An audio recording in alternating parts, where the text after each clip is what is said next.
चलो, आज का पहला न्यूज है एम्बर्गिस। इम्पोर्टेंट एम्बर्गिस क्या है या व्हेल स्पर्म क्या होता है, इसकी संरक्षण, इसकी व्हेल की संरक्षण कैसे होना है, इसका क्या है। तो हाल ही में मुंबई पुलिस ने 5 लोगों को गिरफ्तार कर उनके पास लगभग 9 किलो एम्बर्गिस जब्त किया है। अब ये एम्बर्गिस है क्या, देख रहे हो, ये क्या है एम्बर्गिस, बहुत इम्पोर्टेंट है। सर स्टोन टाइप का है, वेल में हो हाँ, जाता है। तो जनरली फ्रांसीसी शब्द गरे एम्बर या एम्बर्गिस को प्रायः व्हेल की उल्टी के रूप में जाना जाता है। व्हेल जो वोमिटिंग करता है ना, वह या ठोस और मोम जैसा पदार्थ है, या स्पर्म व्हेल की आंतों में उत्पन्न होता है, जो स्पर्म व्हेल की आंत के उत्पन्न, और स्पर्म व्हेल में कम से में केवल एक ही एम्बर्गिस का उत्पादन करती है। मतलब कि स्पर्म व्हेल में से केवल 1% ही एम्बर्गिस का उत्पादन करती है। और देख रहे हो 9 किलो एम्बर्गिस जब्त किया गया है, तो ज़्यादा इम्पोर्टेंट होने लगा है। होता क्या है, रासायनिक रूप से एम्बर्गिस में एल्कलाइड एसिड और एम्ब्रेन नामक एक विशिष्ट यौगिक होता है जो कोलेस्ट्रॉल का सामना करता है। मतलब कि कोलेस्ट्रॉल किसी का बढ़ गया तो उसको कम करने की कोशिश करें। ये जल निकाय की सतह के चारों ओर तैरता है और कभी कभी तट के समीप आकर इकट्ठा हो जाता है। इसके उच्च मूल्य के कारण इसे तैरता हुआ सोना कहा जाता है। बहुत ज़्यादा, मतलब इंटरनेशनल मार्केट में 1 किलो एम्बर्गिस की कीमत 1 करोड़ रुपया है। वाह, मतलब कि 9 किलो था तो 9 करोड़ का संपत्ति था, उसको जब्त किया गया। इसका प्रयोग इस्तेमाल इत्र बाजार में खास तौर पर कस्तूरी जैसे सुगंध विकसित करने के लिए किया जाता है। ऐसा माना जाता है कि दुबई जैसे देशों में जहां इत्र का बड़ा बाजार है, इसकी अत्यधिक मांग है। और प्राचीन मिस्रवासी इसका प्रयोग धूप के रूप में करते थे। ऐसा माना जाता था कि इनका उपयोग कुछ पारंपरिक औषधियों और मसालों के रूप में भी किया जाता था। तो इसी से समझ में आ रहा है कि एम्बर्गिस कितना महत्वपूर्ण है। और देखो तस्करी इसकी क्या है कि अपने हाई कॉस्ट के कारण विशेष रूप से तटीय क्षेत्रों में यह तस्करों के निशाने पर रहता है। मतलब ऐसे कई मामले हैं जहां इसकी तस्करी के लिए गुजरात के तट का इस्तेमाल किया जा गया है। क्योंकि स्पर्म व्हेल जो है एक संरक्षित प्रजाति है, इसलिए व्हेल के शिकार की अनुमति नहीं है। इसलिए तस्कर व्हेल के पेट में एम्बर्गिस प्राप्त करने के लिए इसका अवैध रूप से स्वीकार करते हैं। और सबसे बड़ी बात है कि सब में पाया जाता, तो नहीं 1% ही व्हेल में पाया जाता है एम्बर्गिस। स्पर्म व्हेल कौन सा है, देख रहे हो, ये वाला, इसका मुंह कैसा है। स्पर्म व्हेल सर फिशेडम कैटोडोन, जिसे क्या बोलते हैं, काचलोट भी कहा जाता है, दांत वाली व्हेल में सबसे बड़ी और अपने विशाल चौकोर सिर और संकीर्ण निचले जबड़े के कारण आसानी से पहचानी जाती है। इसका चौकोर सिर है और निचला जबड़ा मतलब कि संकीर्ण है, इसलिए वो आसानी से पहचान लेते हैं। स्पर्म व्हेल नीले भूरे और भूरे रंग का होता है, जिसके पेट पर सफेद धब्बा होता है। यह थिक सेट है जिसमें छोटे पैडल, इसमें छोटा छोटा पैडल है, देख रहे हो, या ना फ्लिपर्स होते हैं। इसकी पीठ पर गोल कुबर की श्रृंखला होती है, देख रहे हो, छोटा छोटा कुबर है, कई को होगा ऐसा ऐसा। यह विश्व के कई क्षेत्र में पाए जाते हैं, तो समशीतोष्ण और उष्ण कटिबंधीय जल क्षेत्र में पाए जाते हैं। समशीतोष्ण या उष्ण कटिबंधीय जल क्षेत्र। अब खतरा वही है कि स्पर्म व्हेल के लिए सबसे बड़ा खतरा ध्वनि प्रदूषण और जलवायु परिवर्तन सहित निवास स्थान का लॉस, उसका हैबिटेट लॉस हो रहा है, क्लाइमेट चेंज हो रहा है, और साउंड पोल्यूशन के कारण उसका जो ड्वेलिंग पैलेस है उसका नुकसान हो रहा है। अन्य खतरों में फिशिंग गियर में उलझाव, जैसे जहाज के साथ टकराव, या एक बार फिर व्हेल के व्यावसायिक शिकार की अनुमति देने का प्रस्ताव शामिल। अब देखो ये इंडियन एक्सप्रेस में इसके बारे में रहा। द वर्ल्ड ड्रग रिपोर्ट 2021 क्या है, मतलब द फिल्म्स के लिए द वर्ल्ड ड्रग रिपोर्ट 2021 क्या है, ड्रग और अपराध पर संयुक्त राष्ट्र कार्यालय क्या कर रहा है। या तुम देखोगे नशीली जितने भी दवाओं के उपयोग और कोविड-19 का क्या प्रभाव है, इससे संबंधित सरकार का क्या प्रयास है सब। इसमें जब देखोगे कि मतलब ड्रग्स और अपराध पर संयुक्त राष्ट्र कार्यालय जो है यूएनओडीसी ने अपना द वर्ल्ड ड्रग रिपोर्ट 2021 में इस बात पर प्रकाश डाला है कि कोविड-19 के दौरान लॉकडाउन प्रतिबंधों ने इंटरनेट के माध्यम से जो भी ड्रग्स या मादक पदार्थ की तस्करी को तेज कर दिया है। इस रिपोर्ट में दवाओं से आशय दवा नियंत्रण कन्वेंशन की तरह नियंत्रित पदार्थ और उसके गैर चिकित्सीय उपयोग से। अब देखो इसमें होता क्या है। आंकड़ा का विश्लेषण 2000 मतलब 10 से 19 के बीच वैश्विक जनसंख्या में वृद्धि के कारण नशीली दवाओं का उपयोग करने वाले लोगों की कितना 22% वृद्धि हुई है।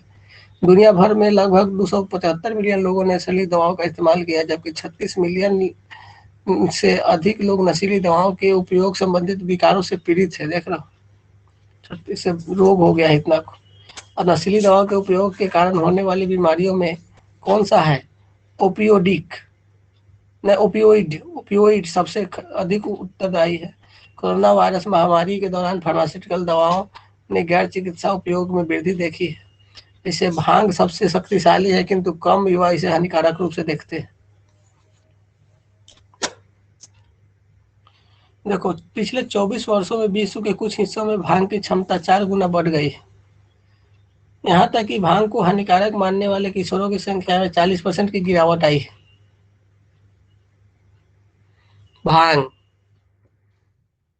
भांग के प्रमुख मनोसक्रिय घटक डेल्टा 9 टीएचसी लंबे समय से मानसिक स्वास्थ्य विकार को के विकास के लिए उत्तरदायी है। भांग उत्पादन का आक्रामक विपणन और सोशल मीडिया चैनलों के माध्यम से प्रचार हो रहा है। समझ रहे ना भांग। लगता है भांग का मार्केटिंग खत्म होने के कगार में पहुंचा है।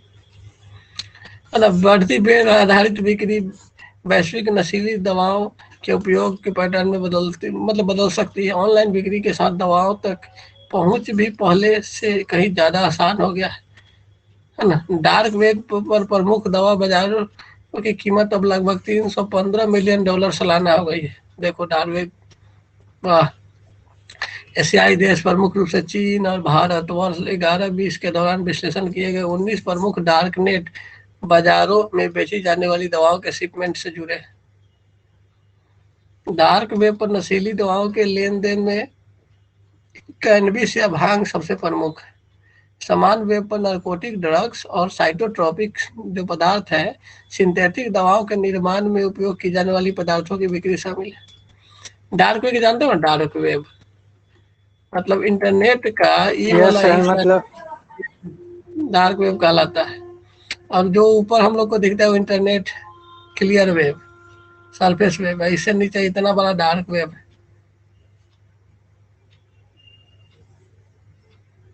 अब इसी के अंतर्गत आता है online banking, social network, restricted page profile, सब इसी के अंतर्गत आता है। डीप वेब तो देखो ये पूरा का पूरा डीप वेब है, जिसमें डाटा सेव होता है, जो पैसा लगता है, और उसी में थोड़ा सा ये देख रहे हो डार्क नेट का प्रयोग करके यहाँ पर कुछ रख के मार्केटिंग कर लिए डीप वेब के अंदर, तो हो गया तुम्हारा डार्क नेट। 1 मिनट, कोई कॉल आ रहा है।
चलो फिर से शुरू करते हैं। कोविड-19 का प्रभाव क्या है?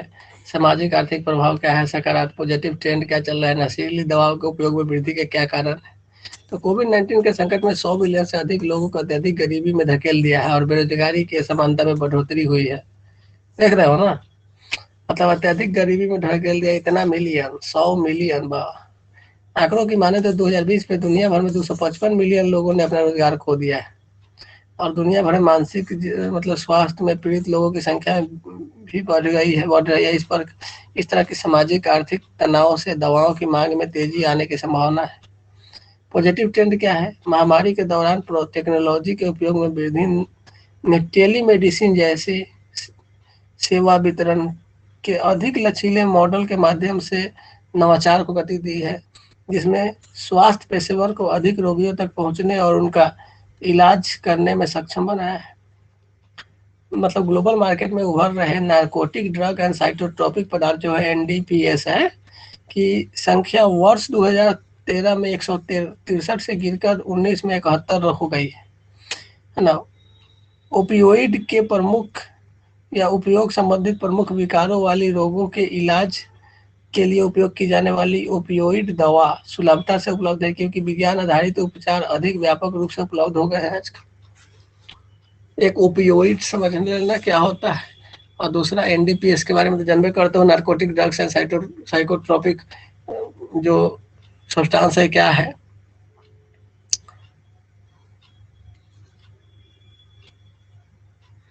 दुनिया में कितना लोग गरीब हो गया है ये सब। वैसे ही आगे की ओर देखते हैं तो ड्रग तस्करों ने लॉकडाउन प्रतिबंधों के कारण शुरुआती झटके में से जल्द से ही स्वयं की रिकवरी कर ली है और एक बार फिर से तीव्रता से कार्य कर रहे हैं। आंशिक रूप से प्रौद्योगिकी और क्रिप्टो करेंसी भुगतान के उपयोग में वृद्धि से ही प्रेरित है, जो नियमित वित्तीय प्रणाली के भीतर नहीं आती है। नशीली दवाओं के संपर्क सहित लेन देन जैसे मेल के माध्यम से भी बढ़ोतरी हो रही है और यह ट्रेंड संभवतः महामारी के बाद अधिक तीव्र हो गया है। विक्रेता और उत्पादनों का विज्ञापन, विपणन, अनुसंधान, रसायन, कस्टम सिंथेसिस के रूप में करके कानून प्रवर्तन एजेंसियों से बचने का प्रयास करते हैं। सुझाव क्या है? भांग उत्पादों के उपयोग में सकारात्मक प्रभाव संबंधित गलत सूचनाओं का मुकाबला करना काफी महत्वपूर्ण है ना। नशीली दवाओं के नकारात्मक उपयोग संबंधित वैज्ञानिक जानकारी और तथ्यों के प्रसार और इससे संबंधित जागरूकता अभियान शुरू किए जाना चाहिए। डार्कनेट पर मादक पदार्थों की तस्करी से निपटने के लिए कानून प्रवर्तन एजेंसियों की क्षमता को बढ़ाने पर ध्यान केंद्रित किया जाना चाहिए।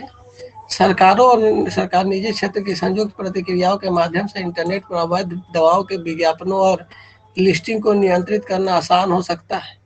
इंटरनेट आधारित सेवाओं में आ रही तेजी के साथ वैज्ञानिक मानकों को लगातार अपडेट करना भी आवश्यक है। जिसे यूएनओडीसी क्या है? ड्रग्स एंड अपराध पर संयुक्त राष्ट्र कार्यक्रम। इसकी स्थापना कब हुई थी? 1997 में और 2002 में इसे मतलब ड्रग्स और अपराध पर संयुक्त राष्ट्र कार्यक्रम के रूप में नामित कर दिया गया था और बाद में इसकी स्थापना United Nation International Drugs Control Programme UNDCP और यूनाइटेड नेशन यूनाइटेड मतलब कि बोल सकते हो Crime Prevention and Criminal Justice Division के संयोजन से हो गई और यह ड्रग कंट्रोल और अपराध रोकथाम की दिशा में कार्य कर रहा है, यह करता ही है। इसके प्रमुख सब प्रयास क्या है कि प्रतिवर्ष 26 जून को नशीली दवाओं के दुरुपयोग और अवैध तस्करी के खिलाफ अंतर्राष्ट्रीय दिवस का आयोजन किया जाता है। Single convention of narcotic drugs 1961। देखो 26 जून इम्पोर्टेंट है ना दिवस, आज का दिवस। और convention of psychotropic substance 1971, convention on illicit traffic और narcotic drugs and psychotropic substance 1988। Bharat उपयुक्त तीनों का सिग्नेटरी है और इसमें नार्कोटिक ड्रग्स और साइकोट्रोपिक सब्सटेंस एनडीपीएस अधिनियम 1985 भी लागू किया है। एनडीपीएस पर आए थे ना उस दिन। इसमें भारत में वनरेबिलिटी तो भारत दुनिया की 2 प्रमुख अवैध अफीम उत्पादक क्षेत्र जैसे पश्चिम में गोल्डन क्रिसेंट के अंतर्गत जानते हो ना, एक होता है मतलब कि एक होता है कि अफगानिस्तान, पाकिस्तान, एक गोल्डन क्रिसेंट है, एक गोल्डन ट्रेंगल है, 2 गो ट्रायंगल है। ईरान, अफगानिस्तान, पाकिस्तान, पूर्व में दक्षिण पूर्व एशियाई जो गोल्डन ट्रायंगल है के मध्य स्थित होने के कारण ड्रग्स के तस्करी में काफी वल्नरेबल है। तो ड्रग्स के बारे में इतना समझ में आया। गोल्डन क्रिसेंट देख रहे हो, यही पिक्चर है golden crescent, Iran, Afghanistan, Pakistan और गोल्डन ये सब बर्मा, थाईलैंड, लाओस और वियतनाम, मतलब कि जनरली स्वर्णिम त्रिभुज रुक और मेकांग नदी के संगम पर स्थित है, जहाँ थाईलैंड की सीमाएं लगती है ना। देखो एग्री स्टैक क्या है, कृषि क्षेत्र हेतु नया डिजिटल प्रोग्राम शुरू किया है एग्री स्टैक। अब ई टेक्नोलॉजी की बात करता है एग्रीकल्चर में, तो कृषि मंत्रालय ने 6 वर्ष में 100 गांवों के लिए एक पायलट प्रोजेक्ट चलाने हेतु माइक्रोसॉफ्ट के साथ एमओयू साइन किया है। और इसमें क्या होगा, मतलब माइक्रोसॉफ्ट की क्लाउड कंप्यूटिंग सर्विस के साथ है ना यूनाइटेड फार्मर सर्विस इंटरफेस बनाने की आवश्यकता है। तो एग्रीटेक किसान कृषि में प्रौद्योगिकी आधारित हस्तक्षेप का एक संग्रह बनाने के लिए मंत्रालय की योजना का एक बड़ा हिस्सा शामिल है, जिस पर बाकी सभी योजनाएं बनाई जाएगी। एग्रीटेक मतलब एग्री स्टेक के बारे में टेक्नोलॉजी और डिजिटल डेटाबेस का एक संग्रह है जो किसानों तथा कृषि क्षेत्र पर केंद्रित है। एग्री स्टेक किसानों को कृषि खाद्य मूल्य श्रृंखला में एंड टू एंड सर्विसेज जो होता है प्रदान करने के लिए एकीकृत मंच तैयार करेगा। एंड टू एंड सर्विसेज की समझ रहे हो ना। तो केंद्र में डिजिटल कार्यक्रम अभियान है, जिसका उद्देश्य भारत में मतलब भारत में भूमि के डिजिटलाइजेशन से लेकर मेडिकल रिकॉर्ड तक डाटा को डिजिटाइजेशन करने का व्यापक प्रयास करना है। और इसमें क्या है, राष्ट्रीय जो भी है national land record modernization programme को भी लागू करना है कि जितना भी लैंड रिकॉर्ड है उसको आप कंप्यूटराइज कर दो, इंटरनेट पर डाल दो। इस कार्यक्रम के तहत प्रत्येक किसान की एक विशिष्ट डिजिटल पहचान किसानों की आईडी होगी, जिसमें व्यक्तिगत विवरण, उसके खेती, उसके द्वारा खेती की जाने भूमि का विवरण, साथ ही उत्पादन और वित्तीय विवरण शामिल होंगे।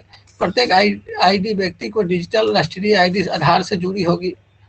अब आवश्यकता क्या है, वर्तमान में भारत में अधिकांश किसान छोटे और सीमांत स्तर के किसान हैं, जिनकी उन्नत तकनीक और औपचारिक ऋण तक सीमित पहुंच है, जो उत्पादन में सुधार और बेहतर मूल्य प्राप्त करने में मदद कर सकते हैं। कार्यक्रम के तहत प्रस्तावित नई डिजिटल और कृषि प्रौद्योगिकी सेवाओं के प्रयोग से मवेशियों की निगरानी की सेंसर, मिट्टी का विश्लेषण, कीटनाशक छिड़काव के लिए ड्रोन, कृषि उपज में सुधार, किसानों की आय बढ़ाने का बढ़ावा देना शामिल है। लाभ क्या होगा, क्रेडिट और सूचना पर पर्याप्त पहुंच, कीट संक्रमण, फसल की बर्बादी, फसलों की कम कीमत और उपज की भविष्यवाणी जैसी समस्याओं की डिजिटल प्रौद्योगिकी के माध्यम से मतलब कि के उपयोग से पर्याप्त रूप से निपटा जा सकता है।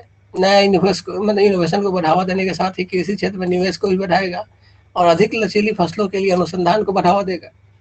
अभी चिंता क्या है, डाटा सुरक्षा कानून का अभाव मेन है कि डेटा सिक्योरिटी कोई एक भी नहीं है।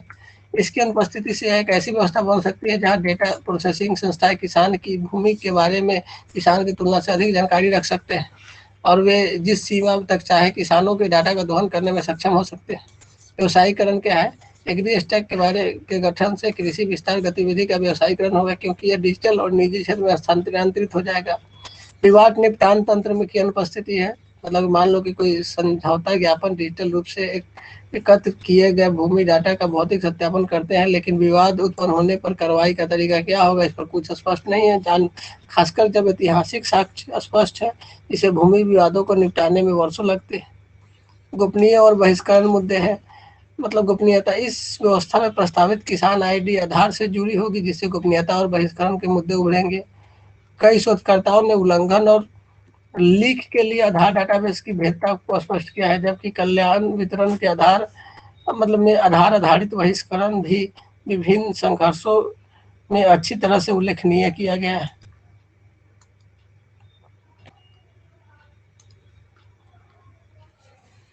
देखो साथ ही भूमि रिकॉर्ड का किसान डाटाबेस बनाने का तात्पर्य है कि इसमें काश्तकार, किसान, बटाईदार, खेतदार मजदूर को शामिल नहीं किया जाएगा। आंकड़ा से पता चलता है कि खेतीहर मजदूरों की आबादी किसानों से ज्यादा हो गई है। आगे की राह, इस बात से इनकार नहीं किया जा सकता है, डाटा और टेक्नोलॉजी द्वारा किसानों को सशक्त बनाया जा सकता है, लेकिन केवल इसके लिए सूचना का संतुलन प्रयोग होना चाहिए।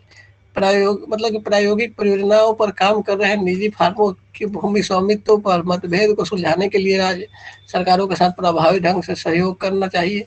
सरकार को पायलट ट्रेल्स से प्राप्त परिणामों के आधार पर परियोजना के साथ आगे बढ़ना चाहिए। अब देखो वन क्षेत्र का लीडार सर्वेक्षण, जानते हो ना लीडार आधारित सर्वे क्या होता है वन क्षेत्र में? LIDAR मतलब लाइट डिटेक्शन एंड रेंजिंग, जैसे रडार होता है ना वैसे ही लाइट लीडार होता है वन क्षेत्र में कैमरा लगा के, है ना। पर्यावरण केंद्रीय पर्यावरण मंत्री ने एक आभासी कार्यक्रम 10 राज्यों में वन क्षेत्र में लीडार आधारित सर्वे मतलब एक प्रकार का विस्तृत परियोजना रिपोर्ट जारी की है। ये 10 राज्य को असम, बिहार, छत्तीसगढ़, गोवा, झारखंड, मध्य प्रदेश, महाराष्ट्र, मणिपुर, नागालैंड, त्रिपुरा। अब इसमें क्या होगा, 26 राज्यों की कुल 26,000 मतलब कि 2,61,897 हेक्टेयर से अधिक क्षेत्रों में करवानित करने के लिए जुलाई 2020 में कुल 18.38 करोड़ रुपए की लागत से एक मतलब कि वैपकोस को सौंपा गया था। और वैपकोस जल शक्ति मंत्रालय के तहत मिनी रत्न सार्वजनिक क्षेत्र का उपक्रम है, पब्लिक सेक्टर अंडरटेकिंग है, कोई सा मिनी रत्न है। और यह अपना पहला और लीडार तकनीक का उपयोग करने वाला एक अनूठा प्रयोग है जो वन क्षेत्रों में जल और चारे को बढ़ाने की मदद करेगा, जिससे मानव पशु संघर्ष को कम किया जा सके। मेन यही है, ह्यूमन एनिमल कन्फ्लिक्ट।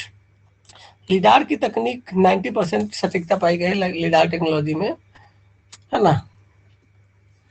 तो यहाँ पर देखो क्या होता है कि एक प्रकार राज्यों को इस परियोजना का उपयोग करने के लिए, है ना, काम्पा एक होता है, मतलब compensatory afforestation management and planning authority, प्रतिपूरक वनीकरण प्रबंधन योजना प्राधिकरण जो है कि निधि दी जाएगी। काम्पा का उद्देश्य वनीकरण और पुनर्जनन गतिविधि को बढ़ावा देना है ताकि वन क्षेत्र गैर वन उपयोग हेतु आवंटित वन भूमि की क्षतिपूर्ति की जा सके। यहाँ पर खेती वेती नहीं होता है वहां पर फिर से वन लगाया जा सके, ये काम्पा एक्ट के अंतर्गत आता है। सुनना है? तो काम्पा का स्थापना CAF के मतलब कि जनरली कंपनसेटरी एफोरेस्टेशन फंड के प्रबंधन के लिए की गई थी और यह काम्पा के कोष के संरक्षण के रूप में कार्य करती है। वाप कोष जो है ने राज्य विभागों की भागीदारी के साथ राज्यों में वन ब्लॉक के भीतर एक बड़े टीले का पहचान करने के साथ विस्तृत परियोजना रिपोर्ट तैयार करने और स्थान विशेष के भूगोल और उसकी स्थलाकृति और वहाँ की मृदा की विशेषताओं के अनुरूप मृदा और जल संरक्षण के उपयोग व्यवहारिक सूक्ष्म संरचनाओं के निर्माण के लिए संस्थान और संरचना की पहचान करने के उद्देश्य से प्रत्येक राज्य में 10,000 हेक्टेयर के औसत क्षेत्रफल की भूमि का चयन किया है। राज्यों केंद्र शासित प्रदेशों में वन ब्लॉक के अंदर एक बड़े टीले का पहचान इस मानदंड के साथ की है कि चयनित क्षेत्र में राज्य की औसत वर्षा होनी चाहिए। अब महत्व क्या है, जैसे मानव पशु संघर्ष को कम करने के अलावा हमें उन क्षेत्रों का पहचान करने में मदद करेगा जिसे भूजल पुनर्भरण की आवश्यकता है, जिससे स्थानीय समुदाय में मदद मिलेगी। यह वर्षा जल संरक्षण में मदद करेगा, जिसके बहाव को रोकेगा, जिससे भूजल को रिचार्ज करने में मदद मिलेगी। वापकॉस में ने लीडार तकनीक का उपयोग करके इन DPR को तैयार किया है, जिसमें 3D डिजिटल मतलब एलिवेशन मॉडल, इमेजरी एंड परियोजना क्षेत्रों में की परतों का उपयोग एनीकट, गेबियन, गली प्लग, लघु अंतःस्रावी टंकी, अंतर संभरण टंकी, खेती में मेड़ बनाना, धंसे हुए तालाब, खेती वाले तालाब आदि जैसे विभिन्न प्रकार की मृदा और जल संरक्षण संरचनाओं को सिफारिश करने के लिए किया गया है। तालाब का धंसना मतलब सर? तालाब धंस जाता है, पोखर ओखर।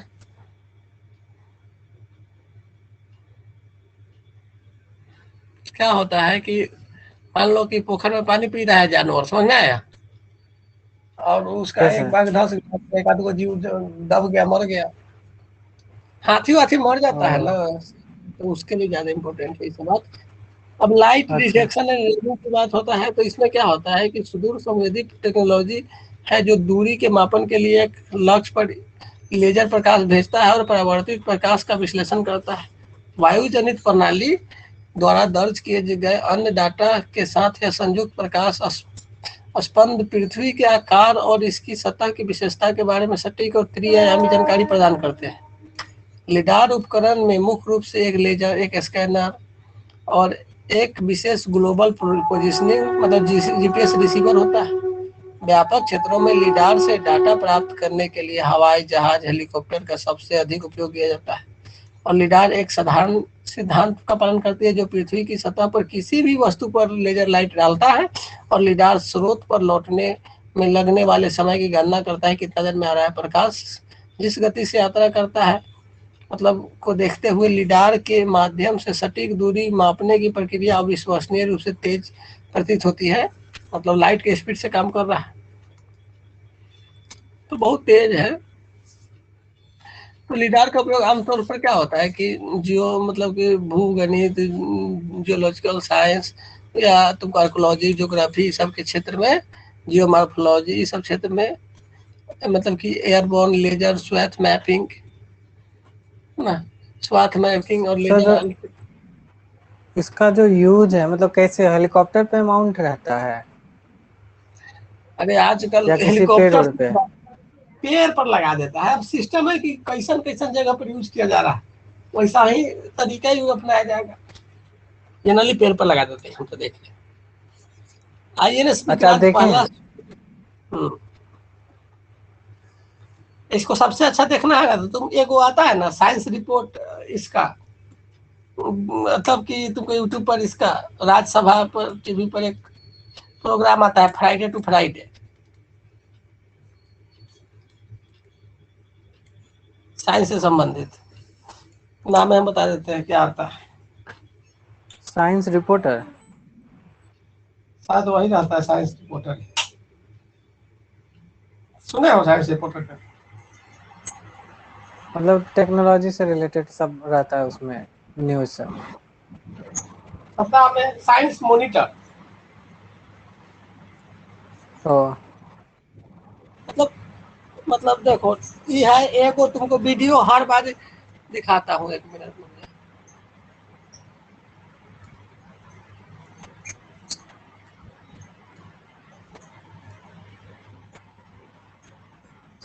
साइंस मॉनिटर मैगजीन है ना, मैगजीन नहीं, एक प्रोग्राम ये राज्यसभा वाला, हाँ। और राज्यसभा वाला। तो तुमको आधे घंटे के आसपास सप्ताह में एगो रहता है, 20-25 मिनट का। फ्राइडे टू फ्राइडे शायद आता है, वीक में एगो। अगर हिंदी में देखना है तो हिंदी लिख दो इसमें। 2 में रहता है, हिंदी इंग्लिश दोनों में। आज कितना तारीख है? Yes sir. 26। तो 19 वाला है, 26 आज आया होगा ना। देखो 19 के बाद 26, आज का देखो। Yes sir.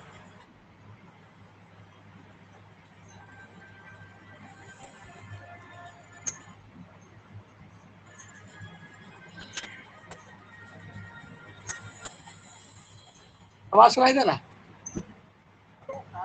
हाँ, आ रहा है। क्लियर आवाज?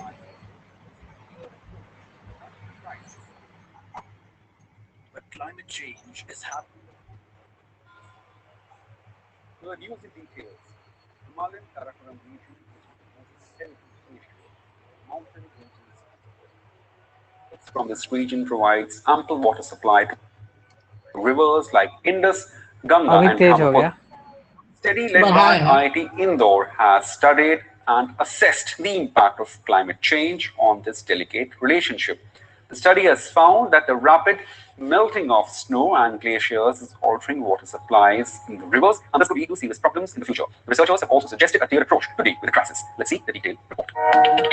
The Himalaya Karakoram range of South Asia has the most glaciers, and that's why it is called the water tower of Asia, or the third pole. But climate change is having an adverse effect on this region too. In such a situation, it is very important to understand the response of water resources that originate from this mountainous region and cater to about 1 billion people. As part of this effort to create a better understanding, a research team led by Dr. Mohammad Farooq Azam, Assistant Professor, Indian Institute of Technology, Indore, has conducted a comprehensive study. The research, supported by an Inspire Fellowship from the Department of Science and Technology, identifies gaps in understanding the impact of climate change and outlines possible solutions to address these gaps. The research gathered results from more than 250 research papers to arrive at a more accurate understanding of the links between global warming, precipitation change, and glacier shrinkage. The study shows that the ice and glaciers in the Himalaya Karakoram range are melting rapidly, thereby altering the water supply in rivers like the Indus, Ganga, and Brahmaputra. Glaciers are a direct indicator of climate change. In the Himalayas, only glaciers are at observations. In order to understand the impact of climate change on Himalayan glaciers, scientists observe meteorology, glacier mass balance, changes in glacier ice thickness and dynamics, as well as glacier hydrology. With increasing recent attention of scientific community, the understanding about Himalayan glaciers has increased swiftly. However, this understanding remains poor compared to other mountain ranges of the world.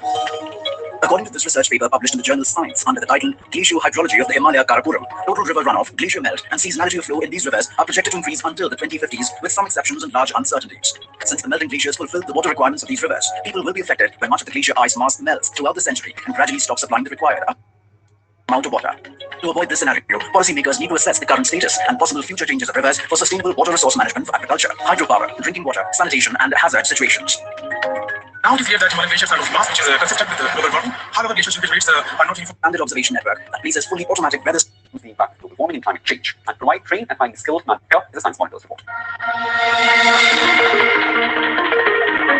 Electric vehicles are gaining a lot of traction with an increased need for environmental protection all over the world. In India too, the use of these vehicles is being promoted at the national level under many government schemes. This rapidly emerging new industry requires expertise in multiple disciplines of engineering. The Indian Institute of Technology, Delhi's Center for Automotive Research and Tribology, CART, has now launched an MTech program in electric mobility. Under this program, starting from the 2021-22 academic session, engineering graduates will be given training in engineering related to electric vehicles. This will not only create new opportunities for the youth, but also create skilled human resource for the manufacturing sector of environment-friendly vehicles. Candidates with 4 years bachelor's degree in electrical engineering, electrical and electronics engineering, mechanical engineering, industrial engineering, production engineering, mechatronics, automobile, manufacturing science or engineering, and 8 qualified in either electrical engineering or mechanical engineering or production and industrial engineering disciplines will be eligible to apply for the 2-year master's degree program in electric mobility to be offered by IIT Delhi. Apart from these, candidates sponsored by various industries, educational institutions, or government organizations can also enroll for the course.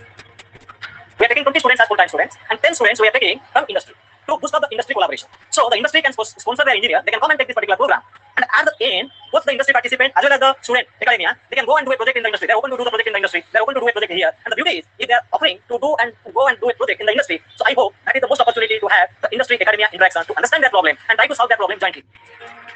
The new MTech program is multidisciplinary in nature and will cover key aspects related to electric vehicles, drivetrain, chargers, and charging infrastructure, battery energy storage systems, battery management system, reusability of energy storage elements, reliability, automotive health monitoring, automotive NVH, vehicle dynamics, autonomous and connected vehicles, vehicular telematics, and materials for electric vehicle, along with hands-on practice and design in laboratories. Depending on the expertise developed during the MTech studies, the students may apply for jobs in various industries pertaining to electric vehicle, OEMs, automotive industry, battery, manufacturing units, EMS industry, e-motor design and manufacturing industry, converter and inverter industry, and EV chargers industry.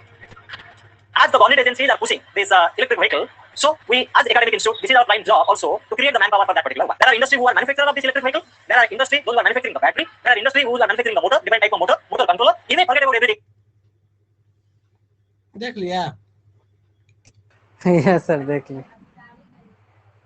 मत देखो दिमाग खराब हो जाएगा। मैं यही science में मतलब उसमें 3-4-5 को टॉपिक देगा जो इम्पोर्टेंट रहता है। देखे हैं इनका एपिसोड सब। पिक्टोरियल डायग्राम देख लोगे ना तो दिमाग में रहता है ये सब चीज। ऐसे तो साइंस रिपोर्टर मैगजीन आता है। हाँ उसको भी पढ़ सकते, लेकिन उतना ज्यादा पढ़ने की जरूरत क्या है। सिर्फ एक चीज पढ़ो ना, एनसीईआरटी सिलेबस के लिए, मतलब कि थोड़ा डेप्थ में दिमाग लगा के एनालिसिस करके, और करंट अफेयर और क्वेश्चन का प्रैक्टिस, कुछ एडवांस बुक साथ में पढ़ो, बात खत्म। उससे ज्यादा थोड़े पढ़ना है। तो अब देखो INS विक्रांत का मतलब कि डिफेंस एक्विजिशन काउंसिल क्या है उसके बारे में। तो देखो, हाल ही में भारत के रक्षा मंत्री ने आत्मनिर्भर भारत अभियान के हिस्से के रूप में निर्मित स्वदेशी विमान वाहक INS विक्रांत 1 पर चल रही कार्य का रिव्यू किया है। INS विक्रांत है क्या, इसको देखो पहले। INS विक्रांत को वर्ष 2022 में कमीशन किए जाने की संभावना है। वर्तमान में भारत के पास केवल एक ही विमान वाहक पोत है, वह रूसी मूल का INS कौन है, विक्रमादित्य। प्रोजेक्ट 75 जानते हो, प्रोजेक्ट 75। तो डिफेंस एक्विजिशन काउंसिल ने प्रोजेक्ट 75, अब यहाँ आई शायद लिखा हुआ है, के तहत प्रत्येक नौसैनिक हेतु 6 उन्नत पनडुब्बियों के लिए प्रस्ताव निवेदन जारी करने की मंजूरी दी थी। 75 ही है। तो INS विक्रांत के बारे में, स्वदेशी विमान वाहक का नाम नौसेना के सेवा मुक्त प्रथम वाहक के रूप में विक्रांत रखा गया है। इस विमानों का यह एक वायु घटक होगा जिसमें स्वदेशी उन्नत हल्के हेलीकॉप्टर के अलावा MiG-29 के लड़ाकू jet Kamov 31 airborne early warning helicopter जल्द ही नौसेना में शामिल होने वाले MH-60R मल्टी रोल हेलीकॉप्टर होंगे। इसकी अधिकतम गति तकरीबन 30 समुद्री मील होगी। इसे 4 गैस टरबाइन द्वारा संचालित किया जाएगा। स्वदेशी विमान वाहक एक बार में 18 समुद्री मील की प्रति घंटे की मतलब गति से 7500 समुद्री मील की दूरी तय करने में सक्षम होंगे। और इस विमान वाहक पर हथियारों के रूप में ब्राक, LR, SM और AK 630 शामिल होंगे। मतलब साथ ही इसमें सेंसर के रूप में MFCTR और RAN40L 3D रडार शामिल है। अभी याद होगा नाम है इसे नहीं। पोत में शक्ति नाम का इलेक्ट्रॉनिक वारफेयर सूट भी मौजूद है। अब INS विक्रांत के बारे में पूरा सही से पढ़ोगे, उसमें है क्या क्या अब ये समझ में आएगा। और इस विमान वाहक पोत के विमान संचालन को नियंत्रित करने के लिए रनवे और शॉर्ट टेक ऑफ मतलब अरेस्ट रिकवरी सिस्टम भी मौजूद है। कम दूरी में टेकअप कर जाए और फिर रोका जा सके, उतारा जा सके। तो विमान वाहक पोत के लिए लड़ाकू क्षमता, पहुंच, बहुमुखी प्रतिभा देश की रक्षा में मजबूत क्षमताओं को जोड़ेगी और समुद्री क्षेत्र में भारत के हितों को सुरक्षित करने में मदद करेगी। यह लंबी दूरी तक वायु शक्ति को प्रक्षेपित करने की क्षमता के साथ एक अतुलनीय सैन्य उपकरण की पेशकश करेगा, जिसमें हवाई और रोड सतह विरोधी युद्ध, आक्रामक रक्षा, काउंटर एयरबोर्न, पनडुब्बी रोधी युद्ध, हवाई पूर्व चेतावनी शामिल है। भारतीय नौसेना की वर्तमान स्थिति क्या है? जैसे मेरी टाइम कैपेसिटी प्रोस्पेक्टिव प्लान के अनुसार वर्ष 2027 तक भारत के पास लगभग 200 जहाज होने की चाहिए, परंतु है ना लक्ष्य को प्राप्त करने के लिए अभी बहुत कुछ करना बाकी है। हालांकि इसका मुख्य कारण मुख्य रूप से वित्त पोषण नहीं बल्कि प्रक्रियात्मक देरी और स्वयं द्वारा लगाए गए कुछ प्रतिबंध है। मतलब रिस्ट्रिक्शन अपना ही लगाया हुआ है और कुछ मतलब कि प्रोसेस फास्ट नहीं है, स्लो प्रोसेस है। नौसेना के पास अत्याधुनिक सोनार रडार है। इसके अलावा इसके कई जहाजों में स्वदेशी सामग्री की उच्च मात्रा इस्तेमाल की गई है। कोविड-19 के खिलाफ लड़ाई में नौसेना का योगदान क्या? ऑपरेशन समुद्र सेतु फर्स्ट कोरोना वायरस के मद्देनजर लागू किए गए यात्रा प्रतिबंधों के बीच विदेशों से फंसे भारतीय नाविकों को वापस लाने के लिए निकासी अभियान है। फिर ऑपरेशन समुद्र सेतु 2, भारतीय नेवी ने भारत में ऑक्सीजन से भरे कंटेनर की शिपमेंट के लिए ऑपरेशन समुद्र सेतु 2 का शुरुआत किया। देखो 1-2 में इतना ही अंतर है कि यह फंसा हुआ लोगों को ले आया और यह ऑक्सीजन पहुंचाने वाला है, तो 1-2 हो गया। प्री में क्वेश्चन पूछ देगा, कंफ्यूजन होगा, जो पहले जानता होगा 2 की जगह पर 1 वाला आंसर मार देगा। परिवर्तनकारी शहरी मिशनों के 6 वर्ष। ऐसे हाल ही में आवास और शहरी मामलों के मंत्रालय ने 3 परिवर्तनकारी शहरी मिशन, स्मार्ट सिटी मिशन, अटल सहकारी शहरी कायाकल्प और शहरी परिवर्तन मिशन, प्रधानमंत्री आवास योजना शहरी के 6 वर्ष पूरा होने के उपलक्ष्य में एक ऑनलाइन मतलब कार्यक्रम का आयोजन किया है। अब इसमें भी देखोगे तो क्या है, यह दिन MOHUA की एक स्वायत्त निकाय है शहरी मामलों और राष्ट्रीय national institute of urban affairs की स्थापना के 45 वर्षों को भी चिन्हित करता है। इसे शहरीकरण से संबंधित मुद्दों पर अनुसंधान और अभ्यास के बीच की खाई को पाटने का कार्य सौंपा गया है। जैसे प्रगति उपलब्धि, प्रधानमंत्री आवास योजना शहरी क्या है? अभी पढ़े हो अर्बन। इसके अंतर्गत 1.12 करोड़ आवास स्वीकृत किया गया है, जिसमें 82.5 लाख घरों के निर्माण के लिए आधार तैयार किया जा चुका है। लगभग 48 लाख घरों का काम पूरा हो चुका है। और प्रधानमंत्री मतलब आवास योजना अर्बन में क्रेडिट लिंक सब्सिडी प्लान मतलब सब्सिडी योजना से 16 लाख परिवार लाभान्वित होंगे। अब इसमें निवेश कितना है? 689 करोड़ है ना।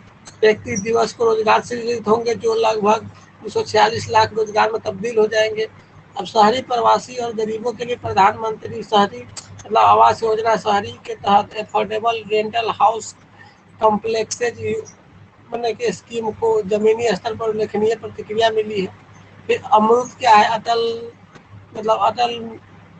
Mission for rejuvenated and urban, मतलब कि टेम्परामेंट या कुछ होता है। अमृत मिशन के तहत अभी तक 1.05 लाख घरेलू नल कनेक्शन लगाए गए हैं और 78 लाख सीवर मतलब सेप्टेज कनेक्शन प्रदान किए गए हैं और लगभग 88 लाख स्ट्रीट लाइट को ऊर्जा दक्ष एलईडी लाइटों में बदल दिया गया है जिससे एनर्जी सेविंग हो सके। ऊर्जा और संसाधन संस्थान टेरी के अनुसार अमृत के तहत विभिन्न पहलों के माध्यम से 84.6 लाख टन कार्बन फुटप्रिंट को कम कर लिया गया है। कार्बन फुटप्रिंट जानते हो, एक होता है कार्बन फुटप्रिंट, एक होता है कार्बन हैंडप्रिंट। कार्बन फुटप्रिंट का मतलब वही ना जहाँ पे ज्यादातर पॉल्यूशन हो रहा है? नहीं, इसका कंसेप्ट है, देखो समझ लो, पिक्चर दिखाते हैं।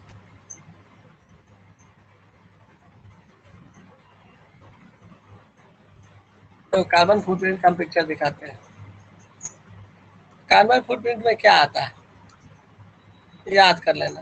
Transport, offset, electricity, waste, recycling, gas, fuel मिला के एमिशन को मिला के क्या होता है, ये सब जो कंसेप्ट है ना कार्बन फुटप्रिंट के अंतर्गत, इस सब के लिए देखो वेस्ट है उसको सही से करो, रिसाइकल करो, जो ऑफसेट निकल रहा है इलेक्ट्रिसिटी, सब फ्यूल, इस सब के एमिशन को इसके अंतर्गत रखा जाता है कार्बन फुटप्रिंट के अंतर्गत। तो फाइनली कार्बन फुटप्रिंट क्या है इसके बारे में अगर देखोगे, मतलब कि रिड्यूस करना है इस सब चीज को, जितना भी हो रहा है कार्बन का जितना भी उसके जगह पर, मतलब कि कह सकते हो ना कि कार्बन का प्रोडक्शन को कम करना कार्बन फुटप्रिंट हो जाता है। यस सर, मतलब कम हो इमर्ट। हाँ, वैसा ही होता है हैंड प्रिंट।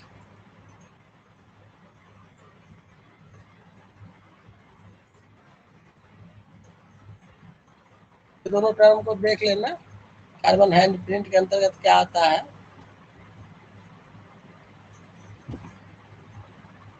मतलब कि hand print refers to the beneficial environment impact of the organization can achieve and the communicate by the providing products that reduce the footprint of customer।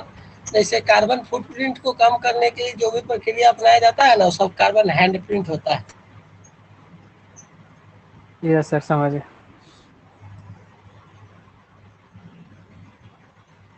देखो प्लानिंग करना हुआ फुटप्रिंट, मतलब इस सबको कम करना है और उसके लिए जो प्रोसेस अपना रहे हैं हैंड प्रिंट। अब देखो तो स्मार्ट सिटी मिशन आ गया है। स्मार्ट 70 शहरों को मतलब एकीकृत कमान और केंद्रीय नियंत्रण का विकास और संचालन किया है। वैसे ही देखोगे इंडिया स्मार्ट सिटीज अवार्ड 2020 दिया जा रहा है। यह पुरस्कार सामाजिक पहलू, शासन, संस्कृति, शहरी पर्यावरण, स्वच्छता, अर्थव्यवस्था, जल, शहरी गतिशीलता से संबंधित विभिन्न विषयों पर दिए गए। इस वर्ष ICCT ने sustainable business model innovation award विशेष रूप से कोविड मैनेजमेंट के मामले में कुछ दिलचस्प थीम भी शामिल किए हैं। इंदौर और सूरत ने अपने समग्र विकास के लिए इस वर्ष संयुक्त रूप से सिटी अवार्ड जीता, जबकि उत्तर प्रदेश ने स्टेट श्रेणी में अवार्ड जीता। ध्यान रखना, इंदौर और सूरत ने सिटी अवार्ड और यूपी के ने स्टेट श्रेणी का अवार्ड जीता है। किसमें? Smart city. वाह, यूपी जीतता है, गजब। Climate smart cities assessment framework 2.0 Bharat में शहरी जलवायु कार्य प्रणाली को तैयार करने, लागू करने, निगरानी करने के लिए व्यापक रोड मैप प्रदान करने के उद्देश्य से सितंबर 2020 में लॉन्च किया गया था और इससे बेहतर प्रदर्शन करने वाले शीर्ष 9 राज्यों में सूरत, इंदौर, अहमदाबाद, पुणे, विजयवाड़ा, राजकोट, विशाखापट्टनम, पिंपरी चिंचवाड़ और बड़ोदरा शामिल हैं।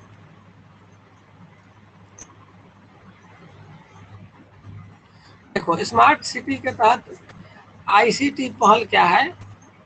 ICT तो ICCC परिपक्वता आकलन फ्रेमवर्क क्या होता है कि नागरिकों को बेहतर सेवाएं प्रदान करने के लिए शहरों को अपने ICCC में सुधार हेतु महत्वपूर्ण क्षेत्रों की पहचान करने में मदद करने के लिए मतलब ऑटोमेटिक टूल किट है, स्व मूल्यांकन करने वाला, सेल्फ असेसमेंट करने वाला। स्मार्ट सिटी ICT का वैल्यू स्टैंडर्ड क्या होता है कि एक मानक स्मार्ट सिटी में मौजूद बहु विक्रेता, बहु नेटवर्क और बहु सेवा वातावरण के उत्पादों के बीच अंतर संचालन की सुविधा प्रदान करेंगे। BIS द्वारा आयोजित किया जाएगा और स्मार्ट सिटी फेलोशिप प्रोग्राम शुरू किया जाएगा, मतलब शहरी भविष्य के डिजाइन में युवा नेतृत्व और जीवंतता को बढ़ावा देना। TULIP the urban learning internship programme report क्या है कि भारतीय शहरों के लिए नवीन समाधान विकसित करने हेतु स्नातकों को शहरी स्थानीय निकाय और स्मार्ट शहरों को जोड़ने का एक मंच है। CITIIS नॉलेज प्रोडक्ट, इसे वर्ष 2018 में फ्रेंच डेवलपमेंट एजेंसी और यूरोपीय संघ के साथ साझेदारी में से लॉन्च किया गया और इसे में परियोजनाओं को विकसित करने और शहरी बुनियादी और संरचना में स्थिरता और नवाचार के एजेंडे को आगे बढ़ाने के लिए एक नया दृष्टिकोण अपनाया गया है। फाइनली है स्मार्ट सिटी मिशन क्या है, ये तो पढ़ा हुआ चीज है। स्मार्ट सिटी मिशन आवास और शहरी कार्य मंत्रालय का अभिनव पहल है, इनिशिएटिव है, मतलब कि नागरिकों को स्मार्ट परिणाम प्राप्त करने के साधन के रूप में स्थानीय विकास और दोहन प्रौद्योगिकी को सक्षम करके आर्थिक विकास को बढ़ावा देने और लोगों के जीवन की गुणवत्ता में सुधार करने के हेतु एक क्रियान्वित किया जा रहा है। उद्देश्य उन शहरों को बढ़ावा देना है जो मूल बुनियादी ढांचा प्रदान करने, अपने नागरिकों को स्वच्छ और टिकाऊ वातावरण और स्मार्ट समाधान के एप्लीकेशन द्वारा अच्छी गुणवत्ता युक्त जीवन प्रदान करते हैं। फोकस कहाँ है? सतत और समावेशी विकास। कम्पैक्ट क्षेत्र के प्रभाव को देखने के लिए है ना प्रतिकृत मॉडल का निर्माण करना एक अन्य महत्वाकांक्षी शहरों हेतु एक प्रकाश स्तंभ के रूप में कार्य करेगा। और दूसरा, एकीकृत कमान और नियंत्रण केंद्र ICCC एक समेकित तरीके से बेहतर स्थिति जन जागरूकता के साथ वास्तविक समय डाटा संचालन संबंधित निर्णय लेने हेतु मानकीकृत शहरों को न्यूनतम और अधिकतम डेटा से लैस करता है। ICCC में नागरिकों के दैनिक जीवन में सकारात्मक प्रभाव लाने पर ध्यान केंद्रित करते हुए विशिष्ट परिणाम देने की अपेक्षा की जाती है। तो स्मार्ट सिटी मिशन समझ में आ गया। अमृत मिशन क्या है? इसकी शुरुआत जून 15 में की गई थी, आवास और शहरी कार्य मंत्रालय के अंतर्गत है।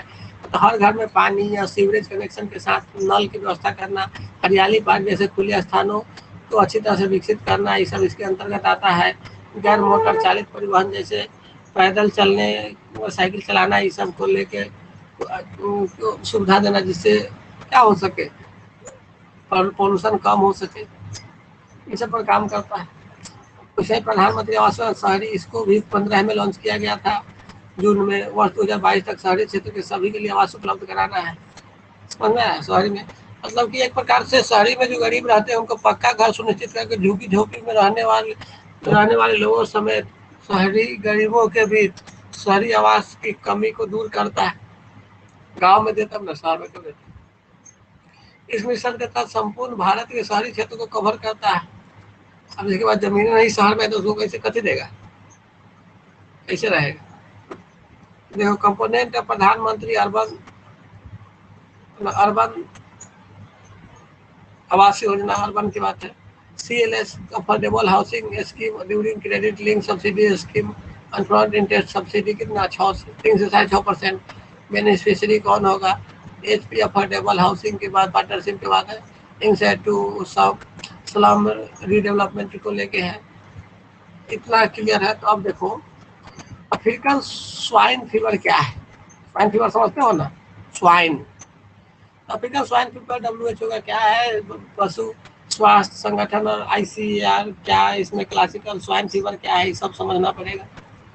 तो देखो नागालैंड में पिछले 2 सप्ताह से अफ्रीकन स्वाइन फ्लू का एक नया मामले से कोई नया मामला सामने नहीं आया है। अब बीमारी से लेके क्वेश्चन आएगा, मतलब समझ लेना। पहली बार इस बीमारी की पहचान नवंबर दिसंबर 19 में अरुणाचल प्रदेश की सीमा से लगे चीनी क्षेत्रों में की गई थी। इससे पहले अप्रैल 2020 में क्लासिकल स्वाइन फीवर के कारण सुअरों की मौत की जानकारी मिली थी, अफ्रीकन स्वाइन फीवर के कारण। अब देखो इसके बाद में इंट्रोडक्शन देखोगे तो एक अत्यधिक संक्रामक और घातक पशु रोग है जो घरेलू और जंगली सुअरों को संक्रमित करता है। इसके संक्रमण से सुअर एक प्रकार का तीव्र रक्तस्रावी बुखार है ना, मतलब कि कह सकते हैं हेमोरेजिक फीवर से पीड़ित होते हैं।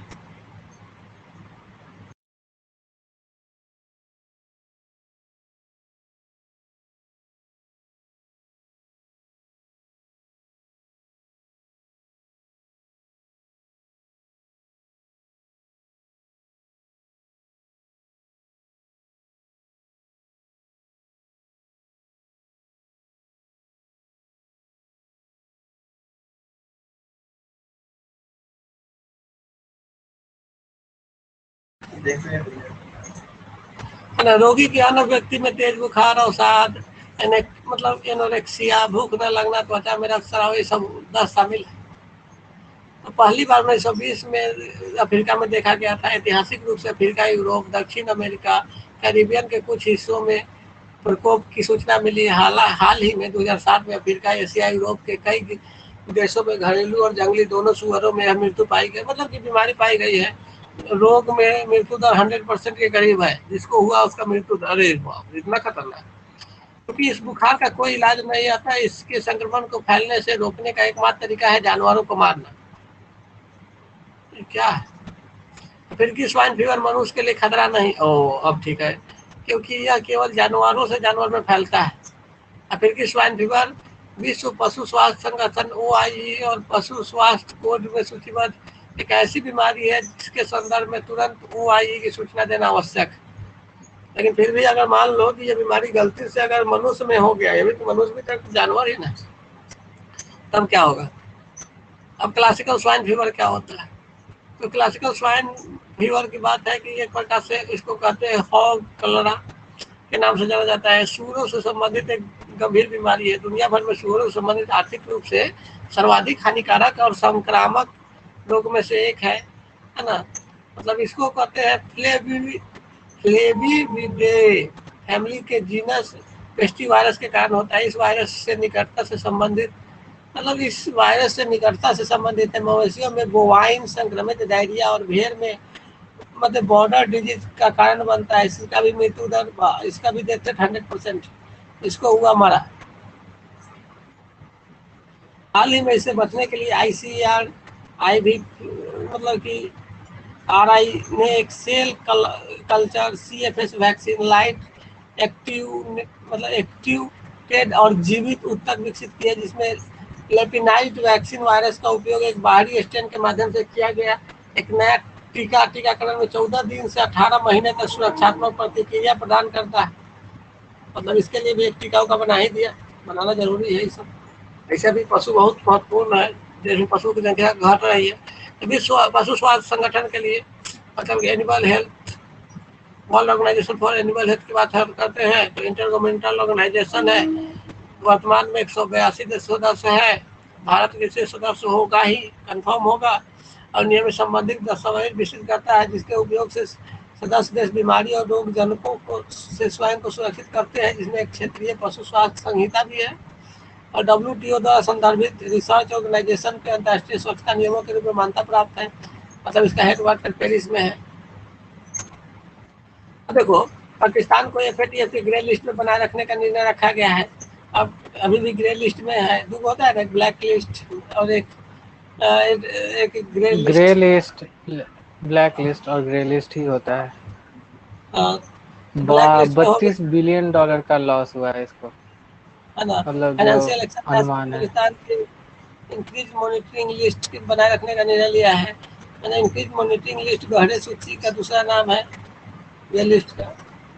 FATF ने जून 2018 में पाकिस्तान के ग्रे लिस्ट में रखने के बाद 27 स्तरीय कार्रवाई योजना जारी की है। यह कार्रवाई योजना धन शोधन और आतंकी विरोधी मतलब कि एक प्रकार से मतलब वित्त पोषण पर अंकुश लगाने से संबंधित है।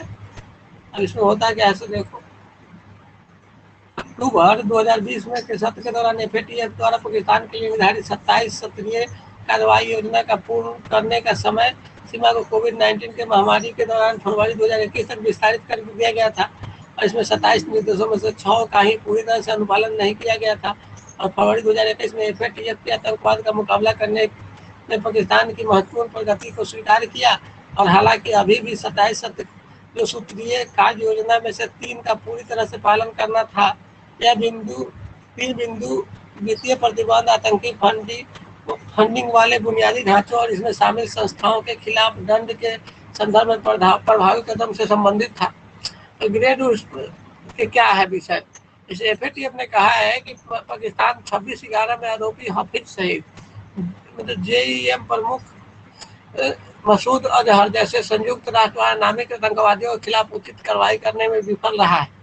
और पाकिस्तान ने कार्रवाई के नाम 27 में से 26 बिंदुओं को पूरा किया है और FATF पाकिस्तान के आतंकवाद के वित्त पोषण की जांच और संयुक्त राष्ट्र द्वारा नामित आतंकवादी समूहों के वरिष्ठ नेता और कमांडर को लक्षित करने हेतु अभियोजन के माध्यम से आतंकवाद के वित्त पोषण का विरोध करने से संबंधित एक शेष मुद्दे को जल्द से जल्द संबोधित करने के लिए प्रगति जारी करने के लिए प्रोत्साहित करता है। इसके अलावा FATF ने मुख्य रूप से मनी लॉन्ड्रिंग कार्रवाई को पूरा करने के लिए कार्यों की एक और 6 सूत्रीय सूची भी सौंपी है। अब पाकिस्तान से उसके मनी लॉन्ड्रिंग अधिनियम के संशोधन करने और नामित गैर वित्तीय व्यवसाय और देश है ना और पेशों जैसे रियल एस्टेट एजेंसी, रत्न व्यापारियों की कार्रवाई, मनी लॉन्ड्रिंग संस्थाओं की संपत्ति जब्त करना, जब्त फ्रीज करना, वित्त पोषण पर अंकुश लगाने के लिए व्यवसायियों की निगरानी करने के साथ ही गैर अनुपालन की स्थिति उन पर वित्तीय प्रतिबंध लगाने की उम्मीद की गई थी, लेकिन ऐसा कुछ किया नहीं। महत्व क्या है? FATF ने पाकिस्तान के विरुद्ध आतंकवादी गतिविधियों के लिए धन जुटाने में शामिल कई प्रतिबंधित संगठन जैसे मतलब कि मोहम्मद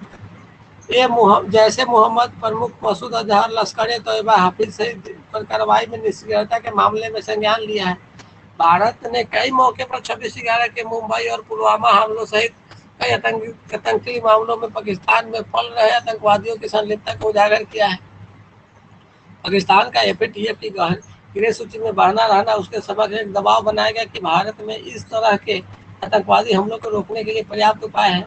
अगले स्तर पर ब्लैक लिस्ट के विपरीत ग्रे लिस्ट में कोई कानूनी प्रतिबंध नहीं होता है, लेकिन एक आर्थिक शक्ति को आकर्षित करता है, किसी देश की अंतर्राष्ट्रीय ऋण तक पहुंच को प्रतिबंधित करता है। और पाकिस्तान के विदेश मंत्री द्वारा यह अनुमान लगाया जाता है कि प्रत्येक उस वर्ष के दौरान जब पाकिस्तान ग्रे लिस्ट में रहा है, पाकिस्तानी अर्थव्यवस्था को $10 अरब का नुकसान हुआ है। FATF की जब बात करते हो तो इसका गठन 1989 में G7 देशों द्वारा पेरिस में एक मीटिंग आयोजित हुआ तो वहीं पर हुआ था। अभी इसी में थोड़ा सा देखो FATF मनी लॉन्ड्रिंग 10 अरब मतलब सर 10 बिलियन है। 10 अरब मतलब 10 बिलियन देख लो। हाँ 10 बिलियन। दुनिया में विधायी और नियामक सुधार लाने की आवश्यकता मतलब राजनीतिक इच्छा जाहिर करने की शक्ति पैदा करने का काम करता है। FATF का उद्देश्य मनी जो आतंकवादी वित्त पोषण जैसे खतरों के निपटना, अंतर्राष्ट्रीय वित्त पोषण की अखंडता के लिए कानूनी विनियामक और परिचालन उपाय के प्रभावी कार्यान्वयन को बढ़ावा देना है। हेडक्वार्टर कहाँ है? मैंने OECD, इसका सचिवालय पेरिस स्थित OECD के मुख्यालय में स्थित है। OECD के अंतर्गत ही इसका हेडक्वार्टर है। FATF भारत समेत 39 सदस्य है और 2 क्षेत्रीय संगठन है, यूरोपीय कमीशन और जो GCC शामिल है। भारत वर्ष 2010 में FATF का सदस्य बना था। फाइनेंशियल एक्शन टास्क फोर्स, इसकी 2 सूचियां है। ग्रे लिस्ट मतलब FATF ग्रे लिस्ट में शामिल होने का अर्थ है कि आतंकवादी फंडिंग और मनी लॉन्ड्रिंग पर अंकुश लगाने में विफल रहा है। और ब्लैक लिस्ट FATF का ब्लैक लिस्ट में शामिल होने का अर्थ है कि उस देश के अंतर्राष्ट्रीय वित्तीय संस्थाओं द्वारा वित्तीय सहायता मिलनी बंद हो जाएगी। अब इसमें है क्या कि अब वायु गुणवत्ता और COVID-19 के बीच क्या रिलेशन है? एयर क्वालिटी इंडेक्स क्या है? उजाला योजना, भारत स्टेट 6 नेशनल मतलब इमिशन इंडेक्स क्या है? पार्टिकुलेट मैटर क्या है? इस सब संबंधित इस टॉपिक के अंतर्गत आएगा। तो ऑल इंडिया भारतीय मतलब ऑल इंडियन स्टडी में पहली बार एयर पोल्यूशन COVID-19 के बीच रिलेशन को दिखाया है। अब इसमें क्या है? इसके अध्ययन में पाया गया है कि खराब वायु गुणवत्ता और पार्टिकुलेट मैटर 2.5 के उच्च उत्सर्जन वाले क्षेत्रों में COVID-19 संक्रमण और इससे संबंधित मौतों की संभावना अधिक है। हाँ, तो जहाँ वायु प्रदूषण जहाँ ज्यादा होगा वहाँ तो जनरली ज्यादा फेफड़ा का रोग, सांस लेने में दिक्कत वही ना हो रहा था। बिहार में जनरली इतना होने के बावजूद भी बिहार में बहुत फैला, लेकिन इसका ज्यादा डेथ नहीं हुआ। लेकिन दिल्ली में कम, क्षेत्र में ज्यादा डेथ हुआ है। उसका रीजन था कि एयर क्वालिटी खराब था। देखो PM क्या होता है? 2.5 माइक्रोमीटर से कम व्यास का एक वायुमंडलीय कण है जो मानव बाल के व्यास का लगभग 3% होता है। इतना छोटा है कि इसे केवल इलेक्ट्रॉन माइक्रोस्कोप से ही देखा जा सकता है। श्वसन संबंधी समस्याओं के कारण बन सकता है, मतलब कि हमारे देखने की क्षमता को भी प्रभावित कर सकता है। इस प्रकार एक अंतःस्रावी विघटन करता है जो इंसुलिन स्राव, इंसुलिन संवेदनशीलता को प्रभावित कर सकता है। इस प्रकार डायबिटीज में योगदान देता है। एक कारण ईंधन के जलने और वातावरण में होने वाली रासायनिक प्रतिक्रिया और के परिणाम स्वरूप बनते हैं। जंगल की आग जैसी प्राकृतिक आपदा में भी हवा में P2 का योगदान होता है। पार्टिकुलेट मैटर 2.5 एक कारण भी स्मॉग उत्पन्न करने की प्राथमिक कारण है। इसके बारे में थोड़ा सा इंट्रोडक्शन ये सब देखो। यह अध्ययन विभिन्न विश्वविद्यालय के वैज्ञानिक जैसे IITM पुणे और उसके बाद IIT मतलब राष्ट्रीय national institution NIT Rourkela IIT Bhubaneswar द्वारा आयोजित किया गया था। आंशिक रूप से अर्थ साइंस मिनिस्टर द्वारा मतलब कि एक प्रकार से फंडेड है। अध्ययन के 3 प्रकार का डेटा सेट शामिल है। पार्टिकुलेट मैटर 2.5 की राष्ट्रीय उत्सर्जन सूची 2019 वैज्ञानिकों द्वारा विकसित और 5 नवंबर 2020 तक कोविड-19 पॉजिटिव मामलों की संख्या और संबंधित मौतों की संख्या, एयर क्वालिटी इंडेक्स जो इन सिटू जो अवलोकन करते हैं उसका डाटा। महत्वपूर्ण अवलोकन क्या है? मानव जनित उत्सर्जन स्रोत और वायु गुणवत्ता डेटा के आधार पर भारत में सूक्ष्म कण पर जो पदार्थ पार्टिकुलर मैटर 2.5 क्षेत्रों और कोविड-19 के बीच एक लिंक स्थापित करना है। शीर्षक के अध्ययन में बताया गया है कि अत्यधिक प्रदूषित क्षेत्र में रहने वाले लोगों को कोरोना वायरस संक्रमण अधिक संवेदनशील है और परिवहन और औद्योगिक गतिविधियों के कारण इसकी मात्रा जीवाश्म ईंधन जैसे पेट्रोल, डीजल, कोयले का उपयोग करने वाले क्षेत्रों में कोविड-19 मामलों में अधिक संख्या को देखने को मिली है। जैसे महाराष्ट्र, यूपी, पंजाब, गुजरात, दिल्ली, गुजरात जैसे कोविड-19 मामलों को अधिक संख्या देखने को मिली है। मतलब इन राज्यों में लंबे समय तक 2.5 हाई कंसंट्रेशन के संपर्क में अधिक रहता है, खासकर शहरों में जहां जीवाश्म ईंधन का अत्यधिक उपयोग होता है। मुंबई और पुणे उन हॉट स्पॉट में से है जहां परिवहन औद्योगिक क्षेत्रों के उच्च वायु प्रदूषण कोविड-19 मामलों और मौतों के लिए अधिक संख्या में संबंधित है। जैसे अभी के तथ्यों में मतलब ये तथ्य भी प्रमाण है कि novel corona virus particulate matter 2.5 जैसे कणों से चिपक जाते हैं, जिससे वे कोविड-19 के हवाई संचलन को और अधिक प्रभावी बनाकर एक हिस्से से दूसरे हिस्से में जाने की अनुमति दे देते हैं। तो इसका इफेक्ट क्या पड़ा है से देखो। मानव जनित प्रेरित उत्सर्जन को कोविड-19 वायरस के दोहरे प्रभाव के साथ जोड़ा जाता है, तो फेफड़े को नुकसान बहुत तेजी से होगा और स्वास्थ्य की स्थिति खराब होगी। अध्ययन के परिणाम वर्तमान परिस्थिति के साथ साथ भविष्य की संभावना के लिए उच्च प्रदूषण स्तर वाले क्षेत्रों में अधिक निवारक कदम और संसाधन प्रदान करने वाले वायरस के प्रसार को कम करने में मदद करेंगे। समाधान: स्वच्छ प्रौद्योगिकी को अपनाने, भारत स्टैटिस्टिक्स जैसे बेहतर परिवहन उत्सर्जन मानदंडों को अपनाने के और कण उत्सर्जन को कम करने के लिए ultra super critical power plant जैसे बेहतर कोयला मतलब कि इंफॉर्मेशन सुनिश्चित मतलब कोल टेक्नोलॉजी सुनिश्चित करने की आवश्यकता है। देखो वायु प्रदूषण एयर क्वालिटी इंडेक्स कम करने के लिए क्या क्या इनिशिएटिव है, क्या क्या है इसको कर सकते हो। तो एयर क्वालिटी इंडेक्स होता पहले क्या है उसे सोचो। मतलब कि एयर क्वालिटी दैनिक गुणवत्ता की रिपोर्टिंग की एक इंडेक्स है। यह उन स्वास्थ्य प्रभावों पर केंद्रित है जिसमें से कोई भी व्यक्ति प्रदूषित वायु में सांस लेने के कुछ घंटे या कुछ दिनों के भीतर अनुभव कर सकता है। एयर क्वालिटी इंडेक्स में 8 प्रमुख वायु प्रदूषकों के लिए लिया जाता है। एक ओजोन, कहाँ का जो ओजोन है ना तुमको मतलब ट्रोपोस्फीयर में है सो, और पार्टिकुलर 2.5 और 10 carbon monoxide, sulphur dioxide, nitrogen dioxide, ammonia. और अब कुछ देगा कि एयर क्वालिटी इंडेक्स में कार्बन डाइऑक्साइड भी आता है, नहीं हमेशा याद रखना। मीथेन आता है नहीं, मतलब ओजोन समताप मंडल में नहीं आता है, भू स्तरीय जमीन के स्तर का ओजोन आता है। तो भू स्तरीय ओजोन और एयरबोर्न पार्टिकल 2 प्रदूषक ऐसे हैं जो मानव के स्वास्थ्य के लिए सबसे बड़ा खतरा है। यह कैंसर फैलाता है। इतना क्लियर हुआ? Yes sir. कुछ आज का भी करंट अफेयर बता देते हैं। ये सब आ जाएगा था लेकिन कुछ ऐसे ऑनलाइन है।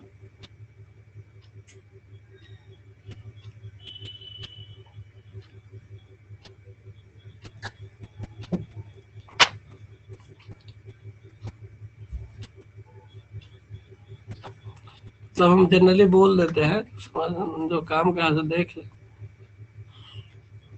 एगो सिनेमाटोग्राफर या डायरेक्टर शिवन थे, उनकी मृत्यु हो गई है। Our national award winning cinematographer and director Sivan passed away in June 2021. है ना, स्मार्ट सिटी अवार्ड अनाउंस हुआ है तो अभी देखबे किया हो किसको मिला है। इंदौर और सूरत को फर्स्ट पोजीशन, है ना, और राज्य में यूपी को।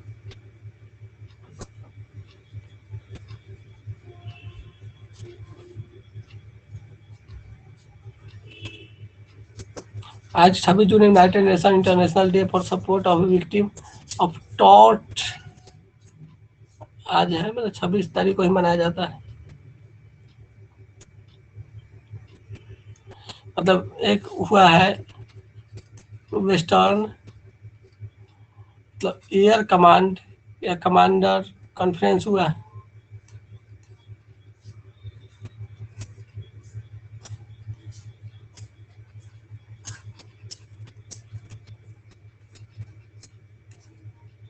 दिल्ली में, मतलब इसमें एयर चीफ मार्शल आर के भदौरिया एंड मतलब chief of the air staff chief guest थे। सेबी ने क्लियर किया है लिक्विडिटी होल्डिंग नॉर्म्स, मतलब नवंबर 2020 में the regulator had said that the debt mutual fund have to invest at least 10% asset in liquid paper and such as cash treasury bill सब में।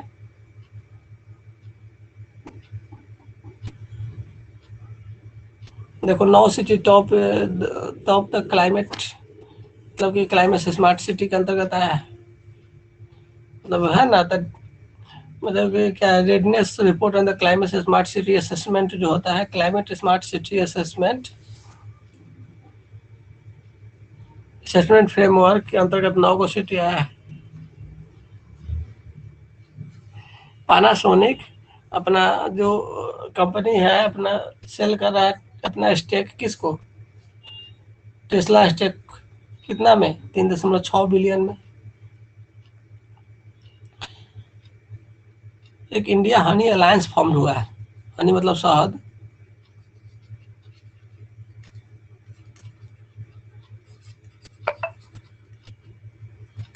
अब किसके किसके बीच हुआ है, तो large packet customer companies Dabur, Patanjali, विद्या मतलब Baidyanath, Hempar laboratory have announced the formation of the Indian Honey Alliance. सब मिलके एक साथ बनाएगा कुछ कुछ।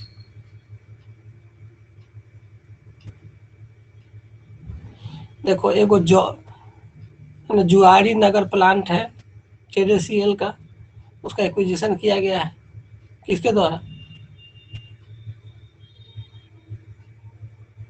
मतलब कि प्रदीप फॉस्फेट लिमिटेड के द्वारा, KPL के द्वारा।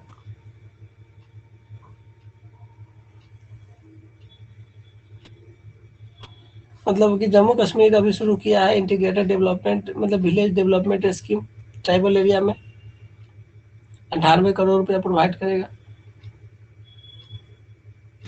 इंटरनेशनल लेबर ऑर्गेनाइजेशन का मतलब कि टेन्योर कंप्लीट कर लिया पूर्वा चंद्रा। अभी 60 national inter state athlete championship हो रहा है 60वां, 25 जून 2021 को Netaji Subhash Chandra Bose institute of sport Patiala में, वहाँ 5 दिन तक उसको मनाया जाएगा।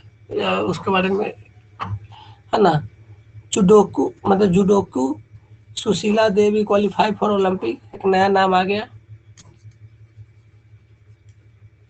जुडोका सुशीला देवी ओलंपिक के लिए क्वालिफाई की है, क्योंकि ओलंपिक जो होने वाला 48 कैटेगरी मतलब केजी कैटेगरी में।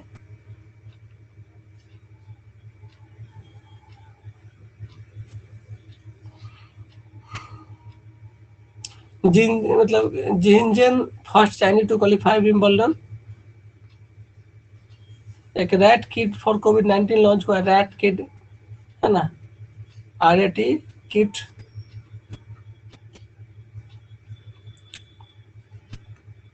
ये सिटी वैल्यू को चेक करेगा। India to get first DNA plasma vaccine, जैसे India soon first DNA plasma vaccine by Zydus Cadila which have been made in India, मतलब कि जो इसको 200 डिग्री सेंटीग्रेड पर भी रखा जा सकेगा। अभी देखो IIMC का रिसर्च जनरल रीलॉन्च हुआ है। एक बार 1965 में हुआ था, मतलब कि Indian Institute of Mass Communication has been published communicator since 1965 while the संचार माध्यम स्टार्टेड 1980 और फिर से रीलॉन्च हुआ। Tax exception for covid treatment expense, मतलब प्रधानमंत्री आवास योजना शहरी के अंतर्गत 1.12 करोड़ हाउस सैंक्शन हुआ है। देखो 83 crore lakh house grounded and more than 50 lakh completed हो चुका है। लीडार के बारे में, लीडार का सब तो पढ़िए लिए हो।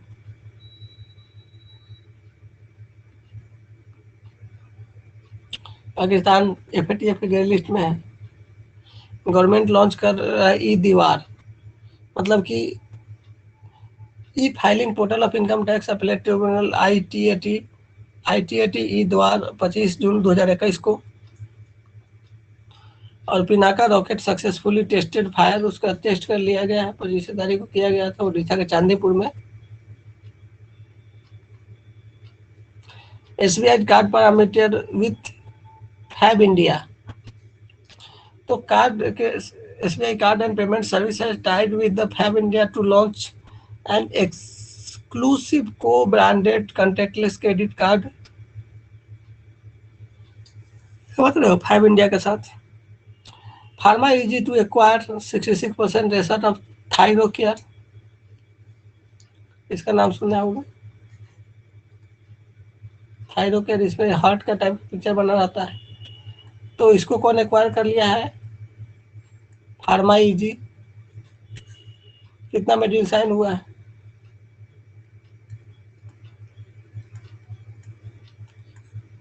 4,546 करोड़, मतलब first head of religious affair director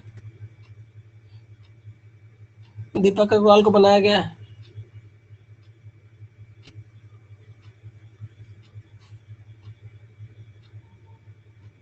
Ukraine extend sanction again the, मतलब रशियन बैंक में यूक्रेन का सैंक्शन और बढ़ा दिया गया है।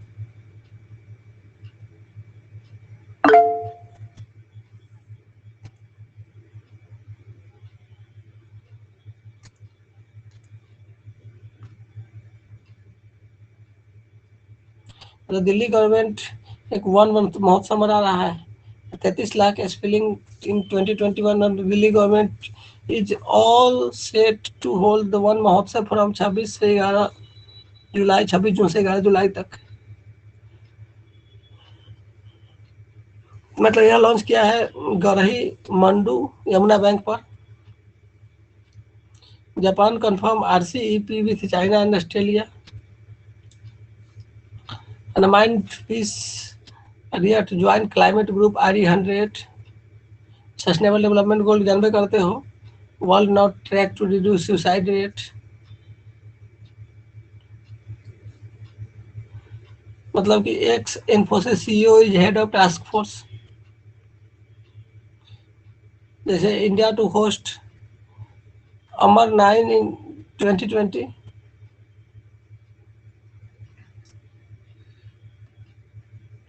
और देखो first ever war room for animal welfare.